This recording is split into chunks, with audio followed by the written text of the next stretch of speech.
आप सभी को नमस्कार एवं जय श्री राम। होली के इस पावन पर्व की आप सभी को हार्दिक बधाई एवं शुभकामनाएं।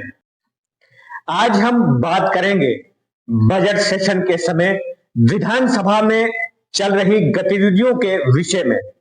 हम सब ने सोशल मीडिया के माध्यम से देखा कि किस प्रकार बजट सेशन में सभी पार्टियों ने अपने अपने पक्ष रखे। जम्मू कश्मीर के मुख्यमंत्री श्री उमर अब्दुल्ला साहब ने 10 वर्षों के बाद विधानसभा में जो बजट लाया उसके प्रति भी हम सब ने जानकारी हासिल की, परंतु जम्मू कश्मीर असेंबली में जिस प्रकार शोर व ऊंचे स्वर उठते हुए हमने देखे, उससे हमें कहीं ना कहीं लगता है कि सभी पार्टीज जो वहां पर हैं वो अपने अपने मुद्दे को ऊंचे स्वर में उठाने का प्रयास कर रहे हैं और जनता को अपने पक्ष में लेने का प्रयास कर रही है। इस बजट सेशन के आरंभ में ही जम्मू कश्मीर में राष्ट्रवाद का मुद्दा जोरों पर रहा, जिसमें कुछ पार्टीज ने कहा कि महाराजा के विरुद्ध जिन लोगों ने आवाज उठाई थी, यानी 13 जुलाई 1931 को जो कश्मीर में नरसंहार हुआ था, उसमें जिन लोगों ने महाराजा हरि सिंह के विरुद्ध आवाज उठाई थी और जो उस विद्रोह में मारे गए थे, उनको शहीद का दर्जा दिया जाना चाहिए।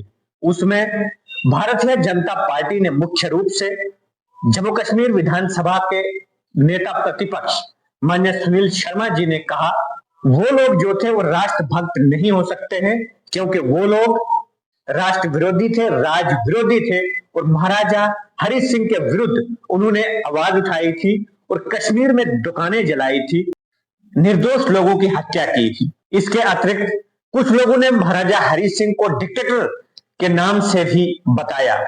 इन सारी चीजों को यदि हम देखें तो जम्मू कश्मीर जब से महाराजा हरि सिंह के पास था तब से यहां पर वो दो विचार यहां पर रहते हैं।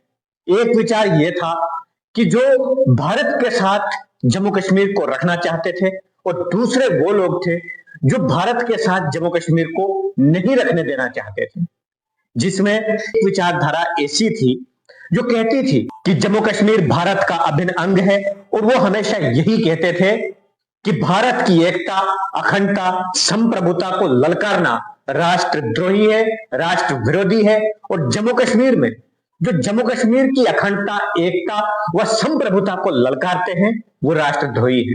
और दूसरे वो विचार थे जो कहते थे कि जम्मू कश्मीर न भारत का अंग है न पाकिस्तान का अंग है, जम्मू कश्मीर एक सेपरेट स्टेट है।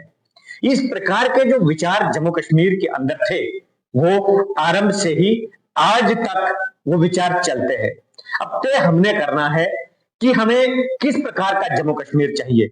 क्या हमें वो जम्मू कश्मीर चाहिए जो भारत का अभिन्न अंग हो, जो भारत के अंदर एकता, अखंडता और संप्रभुता का प्रतीक बने, या हमने वहां खड़े होना है जहां जो लोग कहते हैं कि जम्मू कश्मीर में भारत के साथ नहीं रहना चाहिए, जम्मू कश्मीर एक सेपरेट स्टेट है, यहाँ के दो निशान, दो विधान और दो प्रधान हुआ करते थे, जिसका विरोध तत्कालीन जनसंघ के अध्यक्ष श्री डॉक्टर श्यामा प्रसाद मुखर्जी ने किया था। इन सभी विचारों के साथ साथ आगे चलकर कई विधायकों ने, जो इंडिपेंडेंट विधायक जैसे महराज मलिक जैसे विधायकों ने इन दोनों विचारों से हटकर केवल आम लोगों के हितों की बात की कि हमें इन मुद्दों पर जनता को नहीं भटकाना है, जनता की समस्या क्या है, लोगों के अहम मुद्दे क्या है, उनकी मूलभूत सुविधाओं की सुरक्षा कैसे करनी है और उनकी मूलभूत सुविधाएं जो है वो आम लोगों तक कैसे पहुंचानी है। ये यहाँ के कुछ इंडिपेंडेंट विधायक जैसे महराज मलिक या डॉक्टर हमारे रामेश्वर जी, अन्य ऐसे विधायकों ने इस प्रकार के स्वर भी उठाए। परंतु प्रश्न यहां पर यह उठता है कि कब तक हम जम्मू कश्मीर को इन दो विचारों में ही उलझा कर रखेंगे कि एक पक्ष कहेगा हम राष्ट्रवादी हैं, दूसरा पक्ष कहेगा हम जम्मू कश्मीर को एक अलग पहचान देना चाहते हैं। परंतु आवश्यकता इस समय इस बात की है कि इन दोनों विचारों से उठकर महंगाई के इस दौर में, संघर्ष के इस समय में और जहां पर लोगों को अपनी समस्याओं से जूझना पड़ता है, लोगों के छोटे छोटे काम जो हैं उसके लिए उसे संघर्ष करना पड़ता है, उनका सहारा कौन बनेगा? यदि हमारी जो मुख्य पार्टियां हैं, मुख्य जो राजनीतिक दल जो विधानसभा में जम्मू कश्मीर का प्रतिनिधित्व करते हैं, वो केवल आपस में ही उलझे रहे, आपस में ही लड़ते रहे, तो हम आम लोगों की समस्याओं से दूर हो जाएंगे। आम लोगों के दिनों में जो मुश्किलातें आ रही है उनसे दूर भटक जाएंगे। आज गांव में सड़कें नहीं है, बिजली नहीं है, पानी नहीं है। आज इन चीजों पर बात होनी चाहिए, ना कि केवल धर्म व जातियों के आधार पर व क्षेत्र के आधार पर ही राजनीति को केंद्रित किया जाए। आज विधानसभा के अंदर कुछ ऐसी ऐसी चीजें सामने आई जो पिछले 10-15 वर्षों से दबी हुई थी। उसका कारण क्या था? आज भारतीय जनता पार्टी के कुछ विधायकों ने भी कहा कि जल जीवन मिशन में धांधली चल रही है, जल जीवन मिशन में घोटाला चल रहा है। कुछ लोगों ने कहा कि हॉस्पिटल में पिछले 10-12 वर्षों से डॉक्टर्स नहीं है। कुछ विधायकों ने, वो भी बीजेपी के विधायकों ने कहा कि इंडस्ट्रीज में, जो जम्मू कश्मीर में इंडस्ट्रीज चल रही है, वहां पर जो रोजगार मिल रहा है वो जम्मू कश्मीर के बाहर से आए हुए लोगों को मिल रहा है, उनको नहीं मिलना चाहिए। जम्मू कश्मीर के युवाओं को, जम्मू कश्मीर के नौजवानों को रोजगार मिले, वो इंडस्ट्रीज में उनको नौकरी मिलनी चाहिए। परंतु प्रश्न यहां पर यह उठता है कि पिछले 10-12 वर्षों में सरकार में कौन था? सरकार में कौन लोग थे? जब हम लोग कहते थे कि जल जीवन मिशन एक टोटल स्कैम चल रहा है, जमीन पर उसका काम सही तरीके से नहीं हो रहा है, उस समय हमारे ही कुछ लीडर ये भ्रम फैलाते थे कि ये लोग झूठ बोलते हैं, जल जीवन मिशन का जो काम है वो सही चल रहा है। परंतु आज उनको शर्म आनी चाहिए कि आज उनको कैसे लग रहा है कि जल जीवन मिशन में घोटाला है। वो लोग खुद इन कमियों को गिना रहे हैं। इन सारी चीजों को देखकर ये अफसोस होता है कि जब हम अपने मुद्दे को नहीं समय पर उठाएं और जब हमें लगे कि अब हमें राजनीति के रूप में हमें दूसरे एंगल से बात करनी है, तब वो पलटा मारकर दूसरे प्रकार की बातें करने लगेंगे। तो जम्मू कश्मीर के जो लोग हैं, जो आपके वोटर हैं, जो आपके मतदाता हैं, जिन्होंने आपको जिताकर विधानसभा में भेजा है, उनके पास जाकर आप क्या कहेंगे? क्या आपको नहीं लगता है कि आज यदि पिछले 10 वर्षों में जो लोग सत्ता में थे, अगर आज वो लोग वही प्रश्न उठा रहे हैं, तो क्या आपको लगता है कि जनता को इस बात की समझ नहीं आ रही है, या लोगों को इस बात की समझ नहीं आ रही है, या उन लोगों के मन में आज ये प्रश्न नहीं उठ रहे हैं कि आप 10 वर्षों में, पिछले 10 वर्षों में आप कहां थे? ये इसलिए मैं कह रहा हूं कि ये जो चीजें हैं इनसे दूर हटना पड़ेगा। और जम्मू कश्मीर के नौजवानों को यदि रोजगार देना है तो हमें रोजगार पर बात करनी पड़ेगी। जम्मू कश्मीर में यदि जल जीवन मिशन में सही तरीके से काम होना चाहिए तो हमें आगे आना पड़ेगा।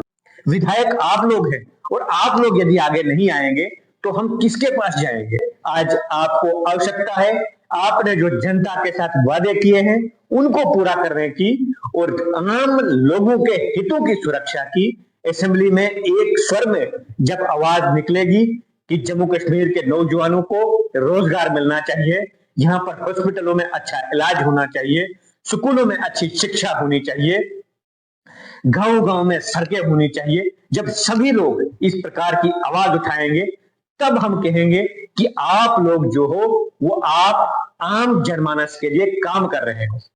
अंत में मैं इतना ही कहना चाहूंगा कि जम्मू कश्मीर के जितने भी राजनीतिक दल हैं उन्हें ये राष्ट्रवाद और राष्ट्र विरोधी की बातों से, सोच से ऊपर उठकर जम्मू कश्मीर में आम लोगों के हितों के लिए काम करने की आवश्यकता है।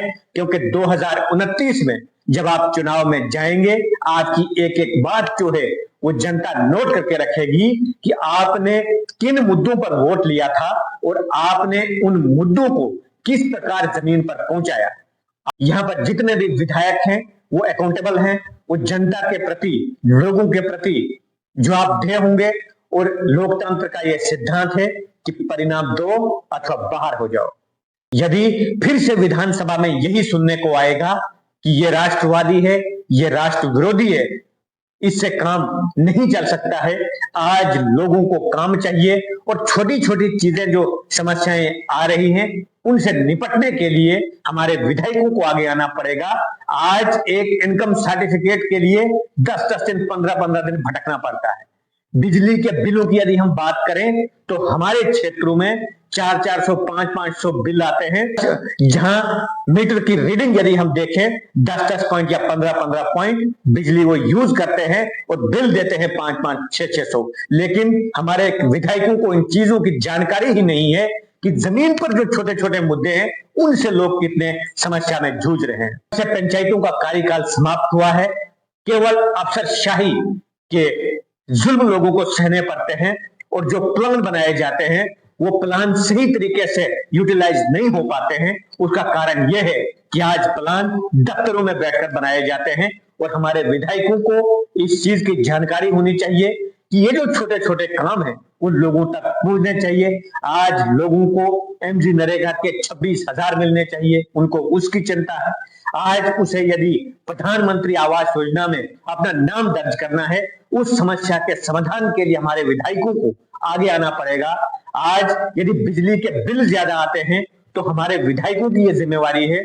आज यदि इनकम सर्टिफिकेट के लिए या जमीन की नकल के लिए लोगों को भटकना पड़ रहा है तो ये जिम्मेवारी एक हमारे विधायक की है कि वो इस सिस्टम को चेंज करके बदलाव लाए, जहां से लोगों को काम करवाने में आसानी हो।